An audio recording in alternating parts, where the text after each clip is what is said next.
And I just discovered my birth parents. Here I am, 77. I just saw for the first time a picture of my mother and my father. Wow. I've never seen that before. And so that's a major disruption.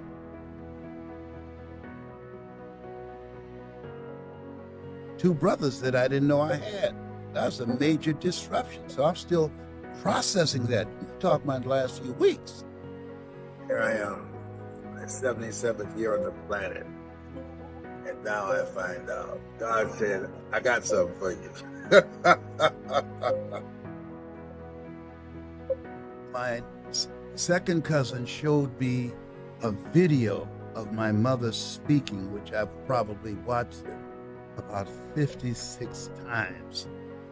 It was disarming. I just said, you know, Mamie Brown, who adopted me, you know, my birth mother, she gave me life, but Mamie Brown, who adopted me, she taught me how to live life.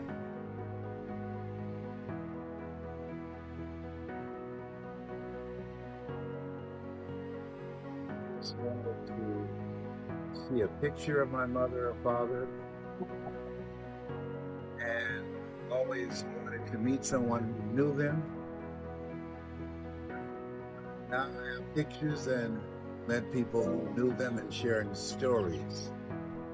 But I did not realize how much and how important that was to me. I did not allow myself to recognize that hunger part of my life because I didn't think it would ever happen.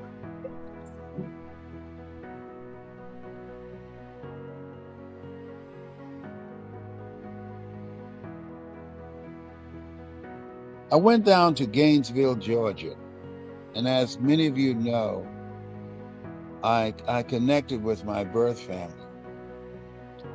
And yesterday, this time, I was seated on the porch on a bench that my birth mother, Dorothy Rucker, built this house. They said she had a saw and a hammer. A saw and a hammer, and she built this house. And I was there to visit the Beulah Rucker Museum. My grandmother, who's a motivational speaker, and Dorothy Bell Rucker, who's a motivational speaker.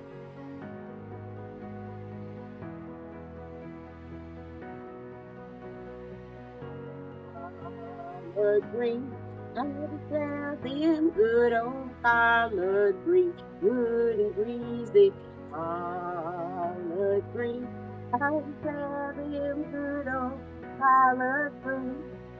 First you put them in a pot, then you steam them good and hot.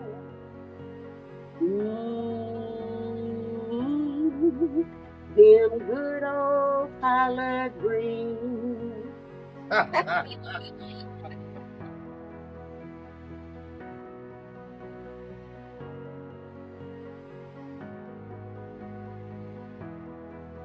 We're at the Beulah Park Museum. It's 40 acres. When my mother graduated from Savannah State College, she purchased 200 acres of land at 50 cents an acre.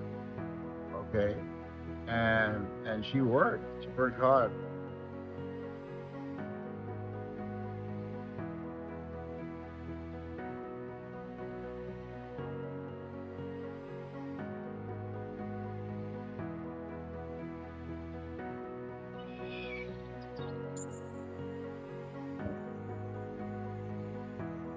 Excited about this, and I've been reflecting and doing a lot of thinking.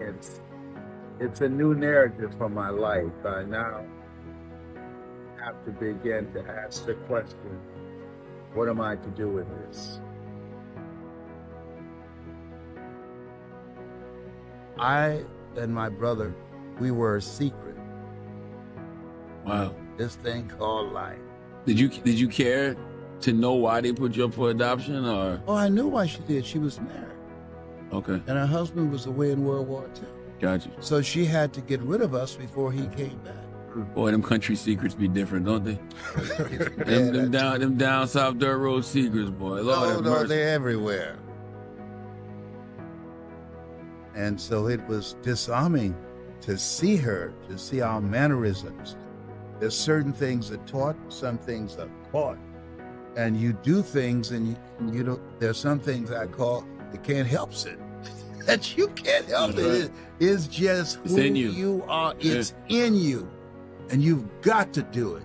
You are driven. You were chosen to do it.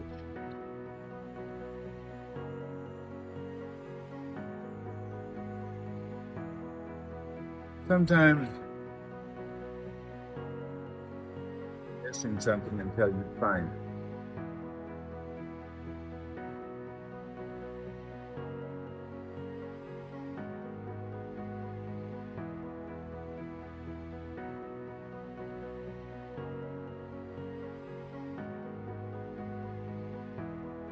Pioneer. Education pioneer. Hard worker.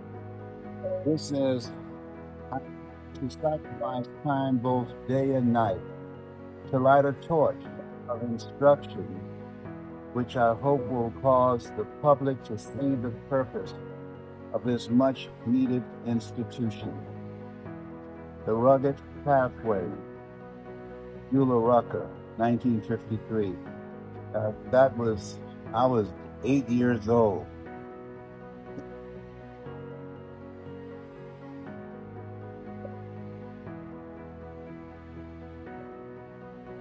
My birth mother, Dorothy Bell Rucker, has created a new narrative for me. When I had my talk show, my radio show, I would say, "This has been Mrs. Mamie Brown's baby boy." Now I have to say, "This has been Mrs. Mamie Brown's baby boy," and Dorothy Bell Rucker's pride and joy. I got two mothers, and I'm not ashamed.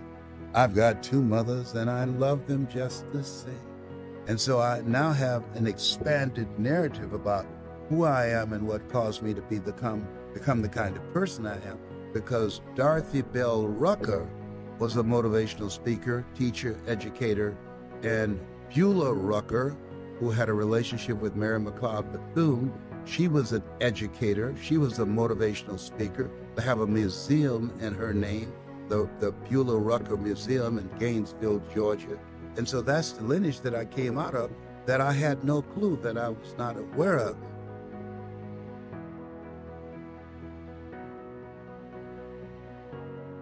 Stage of my life, it has fired up my hope to make a greater impact. I want to be like my grandmother and my mother, as well as Mamie Brown,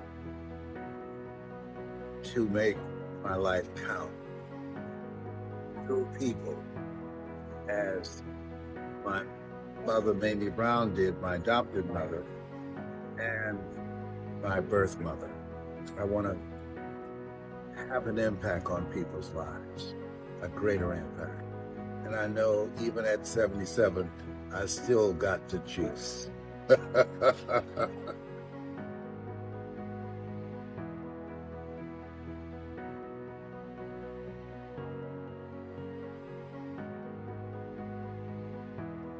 Wow. When I see that, and I've seen it a lot, I get emotional. I want to ask you, if you've ever heard my voice and it made a difference in your life, I want to see some thumbs. I know many of you have not heard me speak, but some of you have. Some of you have. And it made a difference for you. If you've ever heard my voice, someone introduced you to me, you saw something on YouTube, you saw me speak in the Georgia Dome before 80,000 people, you saw me give a speech called "It's Possible" or "You Deserve" or "Getting Unstuck." You saw me speak at T.D. Jakes' Manpower.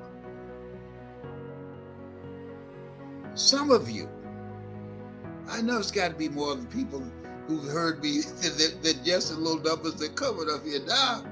Come on, I'm making this up. Some of you that you heard me speak, and it made a difference. It disrupted your thinking. It inspired you. It touched you. It motivated you to keep on pushing, not to give up. Some of you saw me speaking and said, you know what? I think I'd like to do that. I like helping people. I want to do that. Some of you. Because when I came out the box, there was nobody that looked like me when I came out, because I was the only fly in the glass of milk.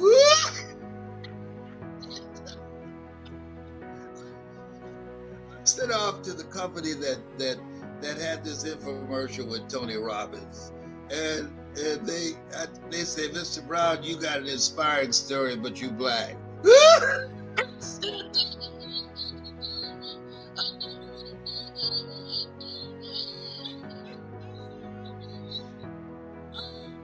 Tony had the complexion of connection. I had the complexion of rejection. But I didn't let that stop me. I said, I'll see you from the top. Come on, somebody. Yeah. They didn't know what was in me. They didn't know. No, I don't have no PhD and MBA. Yes, they labeled me educable, mentally retarded, but they didn't know about that Dorothy Bell and Beulah Rucker. Gee, they didn't know about that. They didn't know about that Mamie Brown influence and impact of being unstoppable, of making a way out of no way. They didn't know what God had chosen for me. He said, I'll be your infomercial. Come on. It ain't gonna cost you millions of dollars. All you need to do is do my work. See, life is God's gift to us, and how we live our lives is our gift to God. And if you want to make your life a gift even more than what you've done thus far, I want you to go to lesbrown.com. Those of you that do it today, that sign up today, I got something for you. I'm going to send you some material that you can't get online, and I'm going to give you some personal time with me, because what came to my mind, he said, feed my sheep. People need to be fed now. Hope, love, initiative, ambition, drive, hunger. Yeah. Some of you can hear me in your heart. Some of you know what I'm talking about. And I'm looking to build a community, global community of people who want to make a difference, people who want to leave a legacy, people who want to build a dynasty, people who want to live a life of impact. Yes, I'm back in Miami. Between Miami and Gainesville, Georgia, where my parents are from. City, I'm going to Overtown this afternoon when I get a little cooler. Take some pictures. I'm sure there's some people saying, I can't believe Leslie left here many years ago. I don't even know how many years it's been. And look what he's done with his life. What he was teaching our children. Look what he's done with his life, the youth program that they stopped him from doing, teaching our kids how to become successful. And he turned down $100,000, said, no, I don't need your money. I'm going to go, and using what I was teaching our kids, I will demonstrate with my life. I'm going to earn $1 million in 5 years. Now, he did it in 3. Come on now. And I still got the fire in my belly. Some of those kids got my name on it. Yeah. No, I'm not going to give them up to all of this insanity that's out here now. No, some of these pants going to be pulled up. I'm a virus killer, HIV, hood-infected virus, AIDS, addiction to incarceration, and death syndrome. I'm killing those viruses. And I'm looking for some people who want to tell their story, who want to learn, who want to join me in making an impact with our kids. They're 40% of our population, but they're 100% of our future. I'm not waiting for someone else to come in and rescue our kids. I'm going to do what I can. I'm going to do what Miles Monroe said: live full and die empty. Because there's so much out there now. A lot of people looking at, and I look at things differently than most people. I'm always looking at the presentation. How many of you ever look at the quality of the presentation of the defense and the prosecution? You know, when you have something like this. And yesterday I was watching, you know the difference between the defense and the prosecution? Story. The power of a story. The power of a story. Regardless of your political persuasion, the power of a story. See, this is a new day. And the style of communication in this new world order is different. It's quite different. People are who are successful, who are going to make a greater impact, who are going to be persuasive, are people who are trained on how to tell a story and create an experience with the story. With the story. When the prosecuting attorney told the story about his daughter, she said, "I don't want to come back here anymore to the Capitol." I cried. I cried. It moved me. I cried along with him. It moved me. That's the power of story. It's the power of communication. This is a new place where we are. It's something that Tennessee Williams said. And I want you to write this down, because when I read this, it impacted me. He asked the question, he said, when you look in the mirror, he said, there comes a time where when you look in a mirror, what you see is all you're ever going to see.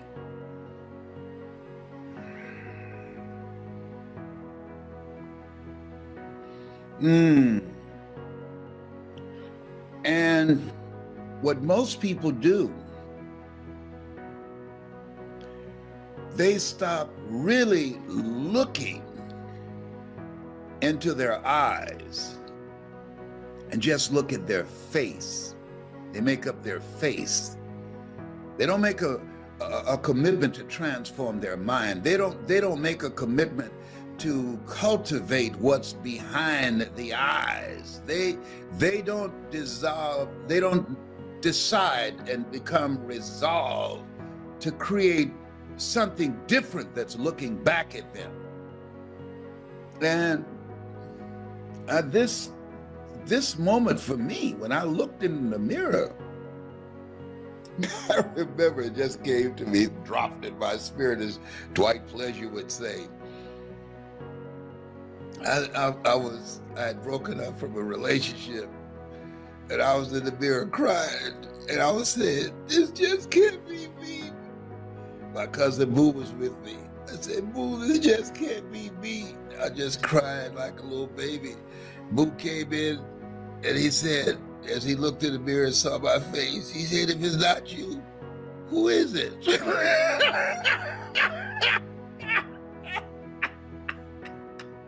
I said, get out here and leave me alone. I was crying.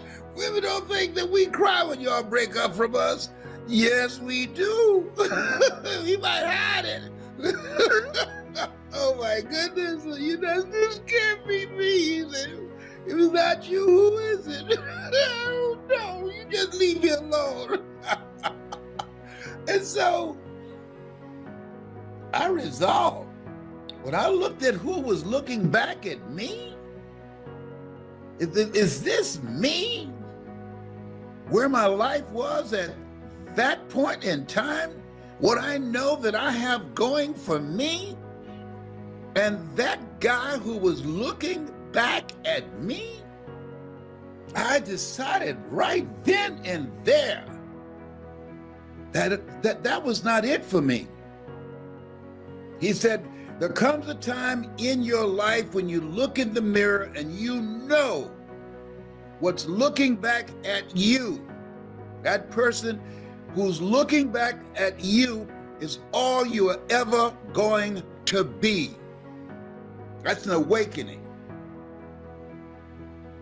And I said, no, this is not me. Sometimes you can just become so unconscious and oblivious to where you are. You've been on automatic. You just doing things without thinking, and you look around and time is going by and you say, wait a minute.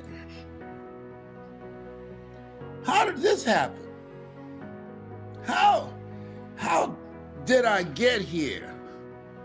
And that voice says, wherever you find yourself at some point in time, you made an appointment to be there.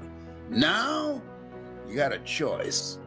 You got a choice. You can ignore what's looking back at you, the man in the mirror, Michael Jackson, the woman in the mirror, or you can do something about it. And I decided I was going to do something about it. I decided that I was going to work on myself. See, you know, the difference between everything that exists, the power that we have above animals, and whatever else we see. A tree can't be anything but a tree. An alligator can't be anything but an alligator. A dog can't be anything but a dog. But human beings, we can be anything we desire to be.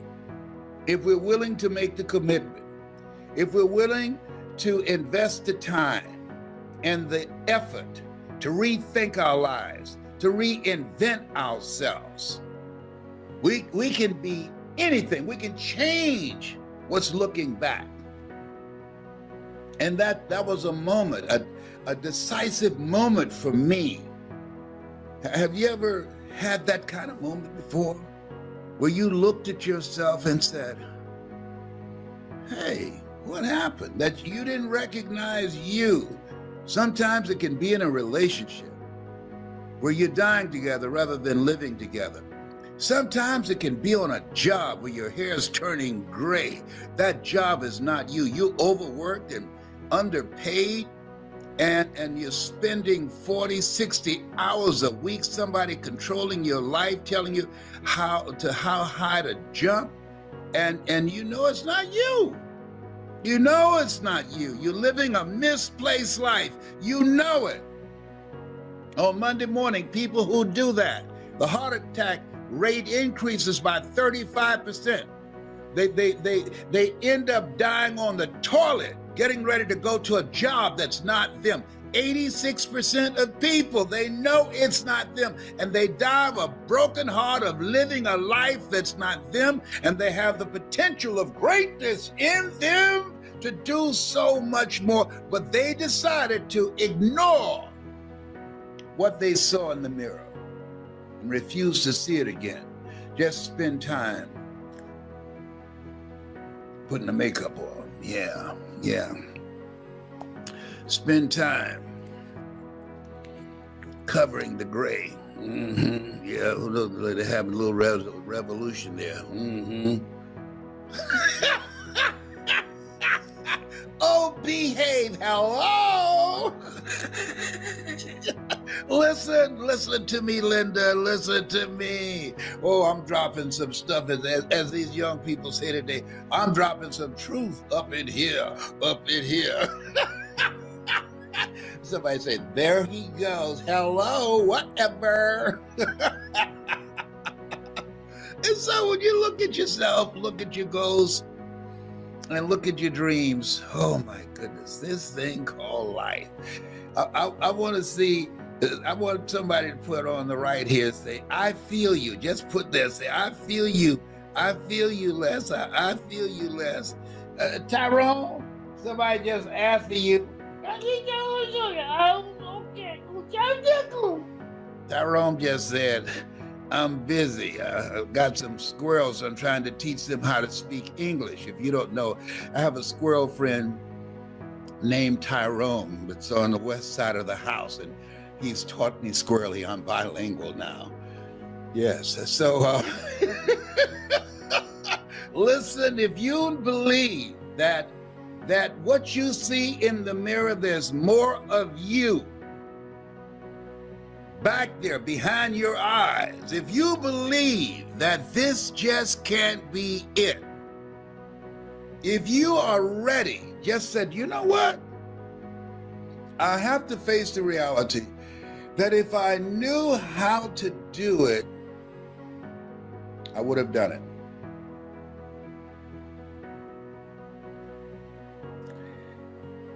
You need a mentor. You need a coach.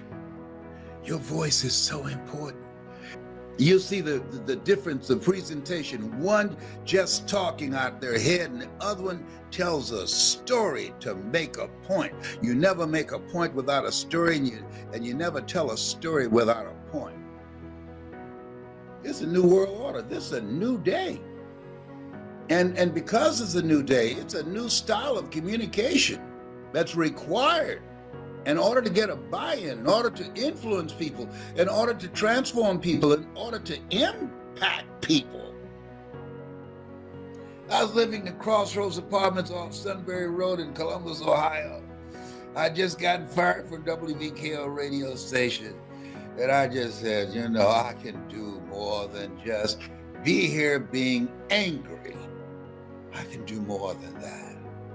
And I decided to work on me. Robert Boyd, very good friend of mine, he came over to see me. Sometimes you need a friend who will tell you what you need to hear, not what you want to hear. He said, Leslie Brown? I said, yes. He said,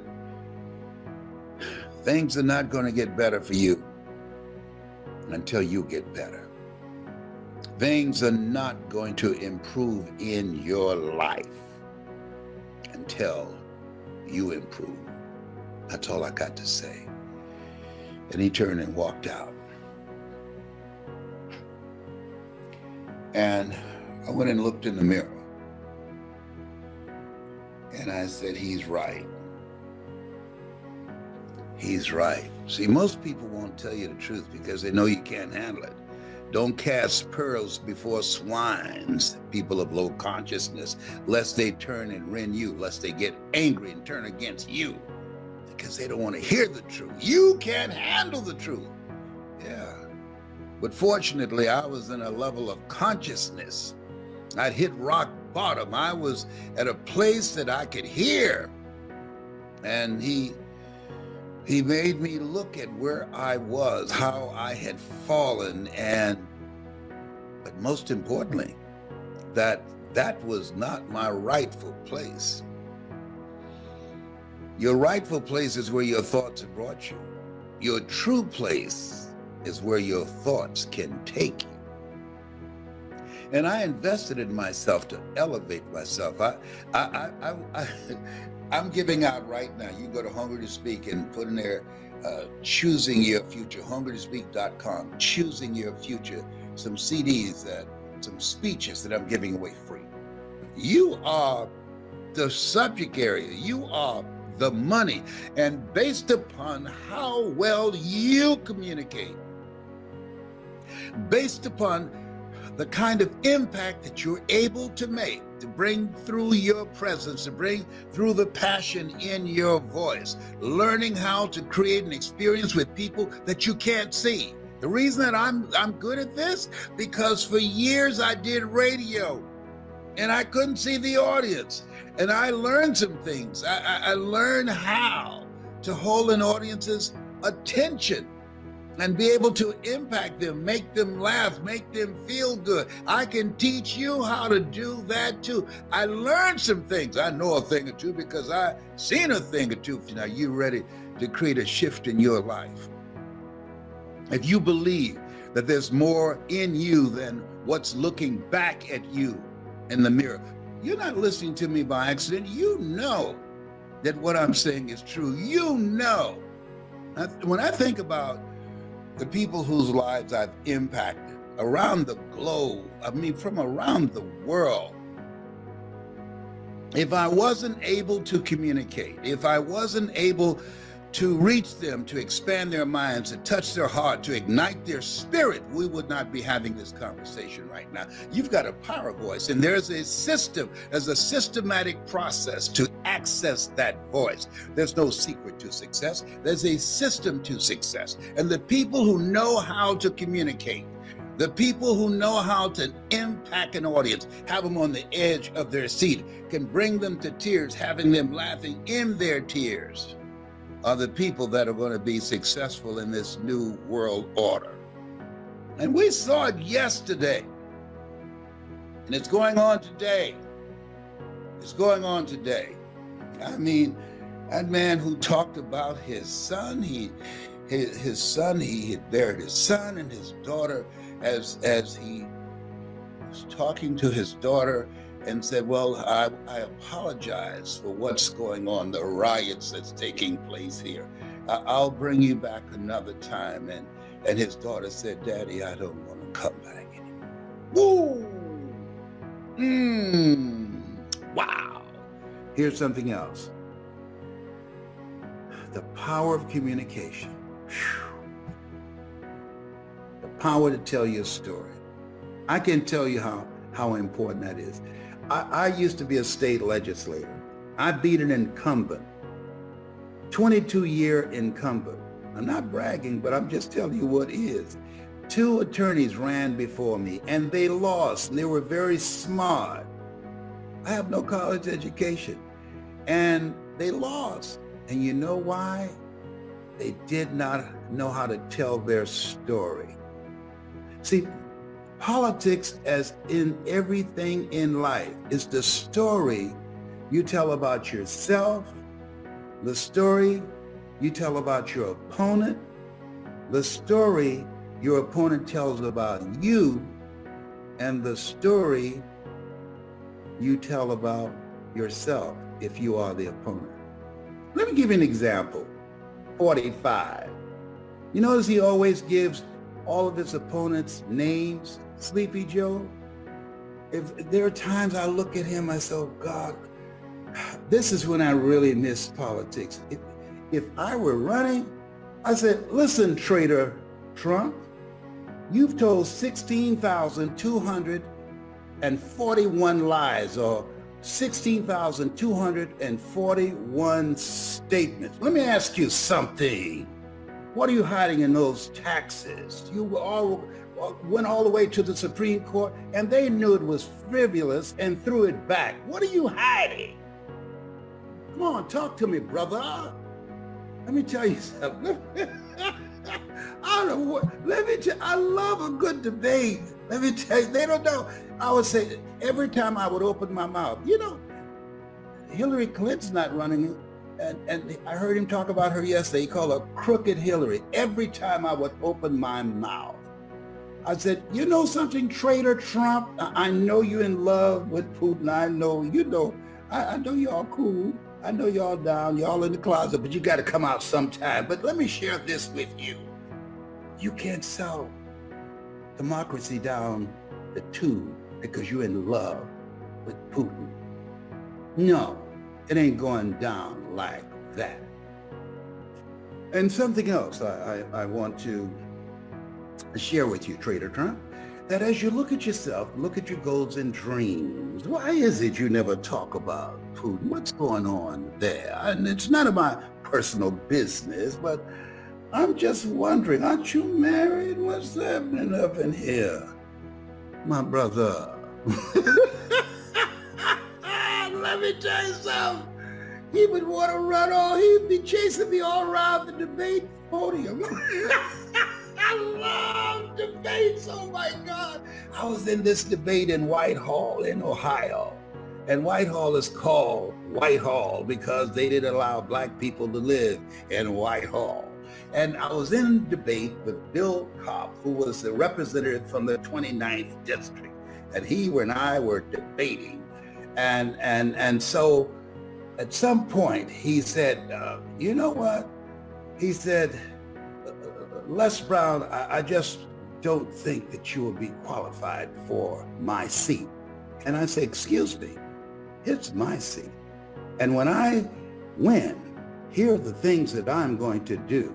I'm going to prevent utility companies from turning off somebody's utilities on Friday afternoon because they can freeze to death over the weekend. When I win, I'm going to make it required that money order companies have insurance coverage because a major money order company filed bankruptcy and people had worthless paper. When I win, I'm going to have a constituents day that every Saturday people come in and talk to me face to face. And one of the people in the audience, she stood up. She said, Mr. Brown, you are a very fierce debater. You're very good. You're very knowledgeable. But you're still a nigger. I said, thank you very much. I never would have known that had you not told me.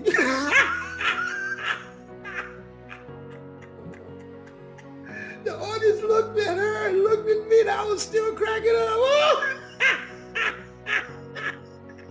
Oh, thank you, Jesus.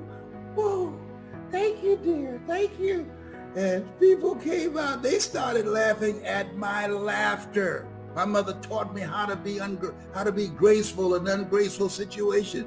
They came out and said, man, you know what? We vote for you. For you not to get angry, for you to handle that statement like you did. See, anger is a wind that blows out the lamp of the mind. Oh man, wow. I laughed all the way to my car. That tilted the scale. I won 26,000 to 3,000. Your ability to tell your story. It's important. The story you tell about yourself. The story you tell about your opponent. And if you're in sales, the story you tell about yourself, because people are asking, who are you? What do you have? And why should I care? The story you tell about your company, the story you tell about your product or your service, and how you tell it is very important. I was working with someone I was coaching this morning, and she came on just really mealy mouth. Oh, you know, we're going to help you begin to straighten your finances out. No. You can't come up in here like that. People's attention span goes in every 10 seconds. No. Speak like you own this space. This is who you are. This is what you do, and you are the one. You are an authority. Do you understand? Yes. Very good.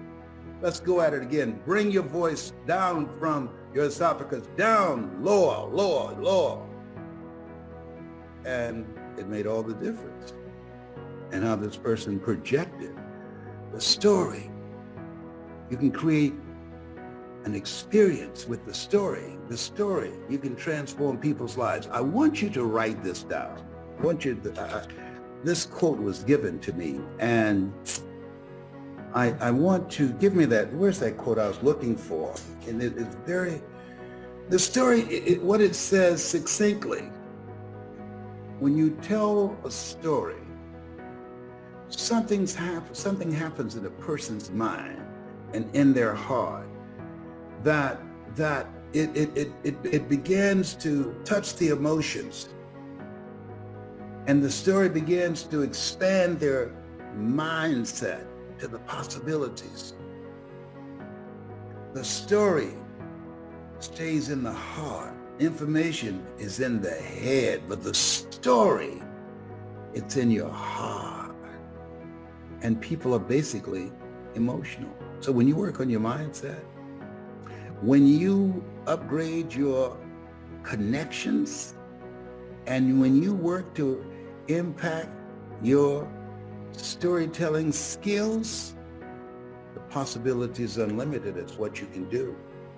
If you're interested in learning how to tell your story, to transform people's lives, or to grow your business, to increase your sales, to build your multi-level marketing organization, if you might be involved in real estate, or you might be involved in insurance, you just have a business that you want to grow, you are the storyteller about your business. That's who you are. And your ability to do that is dependent on the skills that's required. Here's the quote that I was looking for. One day, when you tell your story, and listen to this, how you overcame what you went through, it will become someone else's guide on how they can overcome the same situation. Did you hear what I just said? One day when you tell your story of how you overcame what you went through, it will be a guide for somebody or millions of people on how they can do the same thing, because you are an example of what they can do. That's the power of story, and influencing, impacting, and transforming people's lives individually and collectively. What would you say is, who was the most influential person in your life growing up? My mother. Because I remember a reporter asked her when I had a talk show years ago in 1992, how did you know you could raise 7 children by yourself and you never had any kids? And she said, I just believe the Lord will make a way somehow.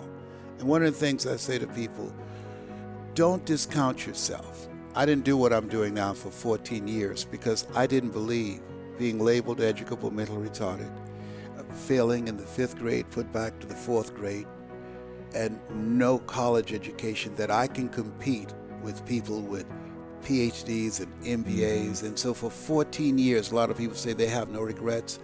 The biggest regret that I have, that I disapproved of myself for 14 years. And then, there's a coincidence, it's God's way of staying anonymous.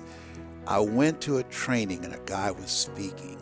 And Mike Williams had already said, hey, Brownie, you know why you go see Zig Ziglar and Dr. Robert Schuller and Dr. Norman Vincent Peale, who wrote The Power of Positive Thinking? I said, because I like the message. He said, no. He said, you like to help people. That's in you. You're always holding court here at the radio station. And you got a funny laugh, man. I said, I do? He said, yes. And so he just kept saying that to me. And I was at an event, and a guy was speaking, and it just stopped, like a spell came over him. He said, there's somebody here who should be doing this. He said, I do it because I make a lot of money. And he said, I love to make money. He said, but you want to change lives, and you can make money too, young man, young lady. And he said, you know who you are. And then he paused again. He said, the reason I'm standing up here holding this microphone and you are seated out there, I represent the thoughts you have rejected for yourself. That hit me right between the eyes. I began to cry. At that time, this is in 1980. Wow. I went outside. I called Mike Williams. The telephone call was a dime then. I said, Mike. He said, yes. I said, I'm not rejecting myself anymore. Do you hear me? He said, Brownie, calm down. Listen to me, man. I'm not rejecting myself anymore. I said, will you help me? One of the things I teach, ask for help. Not because you're weak, but because you want to remain strong. And ask for help. And don't stop until you get it. He's a strategist. and he came down to Liberty City when I was there. I was elected to the Ohio legislature. I was the chairman of the Human Resource Committee, the Education Committee. I passed 14 bills my first term, Wow. and I resigned to come back to take care of my mother. I refused to allow my brothers and sisters to put her in a nursing home. They said, "Oh, we found a nice nursing home." I said, "Oh, hell no. She raised us. We're going to take care of her." And so I gave up my political ambitions. And then I was trying to find something that I can do that will allow me to be available to her and earn money too. And so I moved into this area of motivational speaking and took care of her until she passed. Wow. What would you say? Now, you didn't have a father figure growing up? Or No, I had a sperm donor. Yeah, exactly. Yes, What no. would- what I've would- never known my birth mother or father. And Still to my this day, mother, I know. no, and I never did a search. My mother's Mamie Brown. I used to have a talk show, and I said, "This has been Mrs. Mamie Brown's baby boy." Her love was so encompassing. I never wanted to do a search for my birth parents. After she passed, I became curious because when I had a talk show, I asked a young lady, I was doing something on adoption, and I said, "What has been the most challenging part of your life experience of being adopted?" "I'm adopted too." And she said, "My birthday." I said, "Why?" She said, "On my birthday, I know that my mother thinks about me." And I said, "Whoa." I left the show, went and called my twin brother. I said, "Wesley." He said, "What?" I said, "Do you know what?" He said, "What?" I said, "Do you know our mother think about us every February the 17th? He said, "You called me about that?" I said, "Yes." He said, "You need to do some damn push-ups and hug up." He said he hated him. I said, "How can you hate our parents? We don't even know him. We don't have a face. We don't have a target to hate." He said, "I hate him and hug up again." Yeah, so that just never moved me. It's just, I am just, like, when people saw me as a kid, they called me Mamie's boy. Because my mother could talk to a tree. She was very friendly and outgoing person. She loved children, but she never had any herself. What would you say is the greatest lesson that your father taught you, even though you never met him? I don't know. I mean, With his absence, is there lessons? at Father's Day, I gave my mother a Father's Day card. I used to be on radio in Chicago. And Father's Day, I said, I'm doing an event for fathers who provide and protect. And I'm inviting mothers who serve as fathers and leave the sperm donors at home. That was very controversial, but we had a full house. I never thought about that because she was strong. She had faith. She was unstoppable. She was relentless. My mother, she made a way out of no way. I saw her go through some challenging experience, raising 7 children by herself. She, when she couldn't work anymore, had arthritis, she wrote numbers and sold moonshine and homebrew. And she went to jail for a period of time, and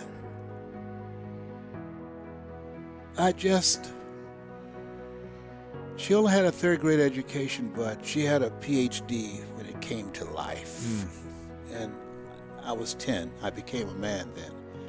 And so I remember when I was with her, when she passed on my youngest son's birthday.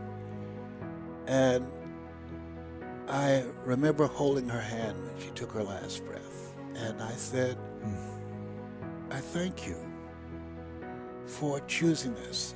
I never felt that I was given away. I always felt that I was chosen with love. And I said, "I'm going to make you proud that you chose us." So when I speak, I think about her and the tough times we went through. And I tell people, you're going to face tough times. My favorite book says, "Think it not strange that you're faced the fiery furnaces of this world." But I affirm, no matter how bad it is or how bad it gets, I'm going to make it.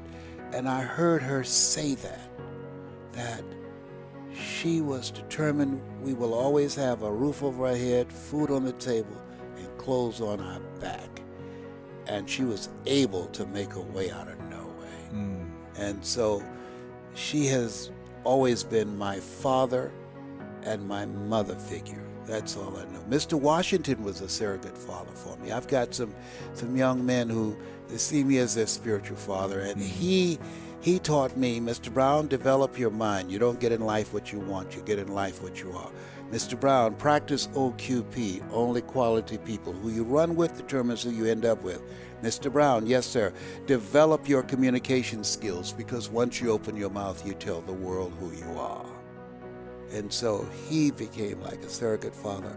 I watched how he dressed. As you look at me, I have navy blue, I have a red tie and a white shirt, and that's how he dressed. Wow. When he went to school. You go to schools now, you can't tell the students from the teachers. Okay, yes.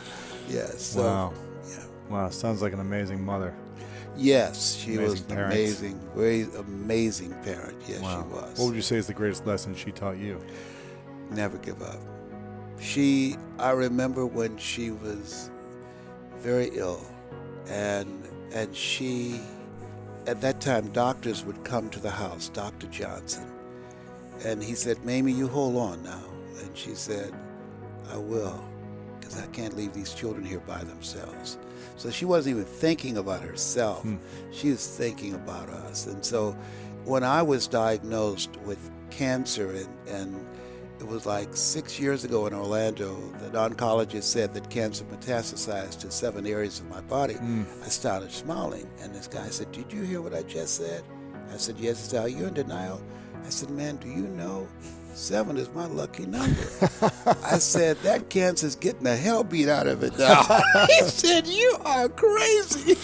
And so at that time, my PSA was 2,400. Now it's 0. And I'm about to get a new procedure next week where they draw out your white blood cells and train them for 2 weeks and inject it back in you and give those white blood cells the capacity to identify cancer cells and kill them. So you see, all this stuff is just advanced, but your mindset, the biology of belief, Bruce Lifton, I practice psychoneuroimmunology. Your mindset, your diet, and positive relationships, giving yourself a healing, nurturing environment strengthens your immune system and allows you to stay here longer and do your great work. One of the things I ask people when we're training, what's your strategy for being here? You have to have a game plan.